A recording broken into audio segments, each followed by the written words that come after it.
Hello बच्चों, कैसे हो आप सभी। आशा करती हूँ आप सभी बढ़िया होंगे। तो आइए आज अपन लोगों को देखना है वचन। हिंदी व्याकरण में आज हम समझेंगे वचन। वचन कहते किसे हैं, इसकी परिभाषा क्या होती है, इसके प्रकार कितने होते हैं। तो ये सबसे पहले हम देखते हैं वचन कि वचन का शाब्दिक अर्थ क्या होता है। क्योंकि देखो, जब अपन एक बार शाब्दिक अर्थ समझ लेते हैं तो अपन को आराम से सब चीज समझ में आ जाती है। तो बस आप वीडियो देखते रहिए और ध्यान से देखते रहिए, तो आप लोगों को आराम से समझ में आ जाएगा। क्योंकि वचन बहुत सरल है, तो इसलिए आपको आराम से समझ में आ जाएगा। ठीक है, अब हम शुरू करते हैं। वचन वचन की परिभाषा क्या होती है, इसका शाब्दिक अर्थ क्या होता है और इसके प्रकार कितने होते हैं। ठीक है, तो सबसे पहले हम देखते हैं वचन का शाब्दिक अर्थ की वचन कहते किसे हैं। देखो, वचन का शाब्दिक अर्थ है संख्या। देखो, वचन का शाब्दिक अर्थ क्या है, संख्या, गिनती।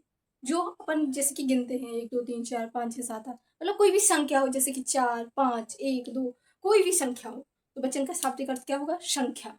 ठीक है, अब देखेंगे हम परिभाषा के वचन कहते किसे हैं। तो वचन की परिभाषा संज्ञा, सर्वनाम, विशेषण या क्रिया शब्द के जिस रूप से एक या एक से अधिक होने का बोध पता चले उसे वचन कहते हैं। देखो, पहले तुम ध्यान से परिभाषा देखो कि परिभाषा में बोला क्या जा रहा है। सबसे पहले ध्यान से देखना, संज्ञा, सर्वनाम, विशेषण या क्रिया शब्द के जिस रूप से एक या एक से अधिक होने का बोध हो रहा हो उसे कहते हैं वचन। बोध होना यानी कि पता चले। ठीक है, संज्ञा, सर्वनाम, विशेषण या क्रिया के शब्द जिस रूप से एक या एक से अधिक होने का बोध चले, मतलब जिस रूप से पता चले कि ये एक है या एक से अधिक है, तो उसे ही कहेंगे वचन। देखो, जिससे संख्या का पता चले कि ये एक है या एक से अधिक, तो उसे ही हम क्या कहेंगे, वचन।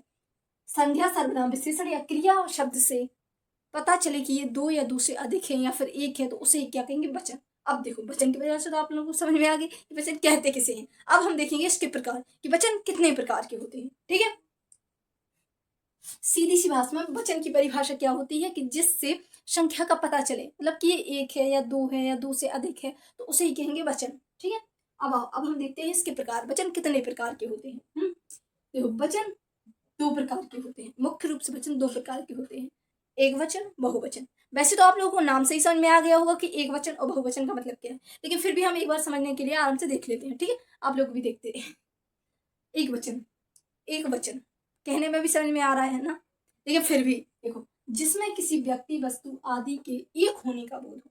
एक वचन की परिभाषा क्या है, जिसमें किसी व्यक्ति या वस्तु आदि के एक होने का वो हो, बोध हो, तो उसे कहते हैं एक वचन। मान लो कि देखो, अब हम लोग देख रहे हैं एक वचन। एक वचन किसे कहते हैं, तो एक वचन जिसमें किसी व्यक्ति, वस्तु के एक होने का बोध हो, जिसमें किसी व्यक्ति, वस्तु आदि के एक होने का बोध हो, उसे कहते हैं एक वचन। आ गया समझ में, एक वचन किसे कहते हैं, जहां पे किसी व्यक्ति या वस्तु के एक होने का बोध हो, एक चीज हो, तो वहां पे क्या होता है, एक वचन। जैसे कि उदाहरण से देखते हैं हम, जैसे कि माताएं, माता, टोपी, माला, कुर्सी, कुछ भी हो, मतलब कि वहां पे एक हो, तो वहां पे क्या होगा, एक वचन। ठीक है, आगे ऐसा, जहाँ पे चीज एक हो वहां पे एक वचन, और जहाँ पे दो या दो से अधिक हो वहां पे होता है बहुवचन। ठीक है, अब देखो हम बहुवचन की परिभाषा भी क्लियर कर लेते हैं। जैसे कि बहुवचन की परिभाषा, जिसमें किसी व्यक्ति, वस्तु आदि की दो या दो से अधिक होने का बोध हो। इसमें देखो, दो या दो से अधिक वस्तुओं का होने का बोध हो, तो वहां पे होता है बहुवचन। आगे ऐसा में, जहाँ पे एक चीज हो वहां पे एक वचन, जहाँ पे दो चीज हो तो वहां दो या दो से अधिक चीज हो, वहां पे होता है बहुवचन।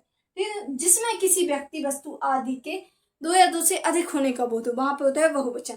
ठीक है, अब हम इसके उदाहरण से देखते हैं। जैसे कि बच्चे, बच्चा एक वचन, बच्चे दो वचन, माता एक वचन, माताएं बहुवचन। ऐसी मालाएं, कुर्सियां, मतलब जो बहुवचन में दो या दो से अधिक की बात हो वहां पे हो जाता है बहुवचन। ठीक है, आशा करती हूँ आपको समझ में आ गया। वीडियो अच्छी लगी तो लाइक करें, कमेंट करें, सब्सक्राइब करें, और मुझे कमेंट में बताएं कि मैं आगे आप लोगों को क्या पढ़ाऊं। ठीक है।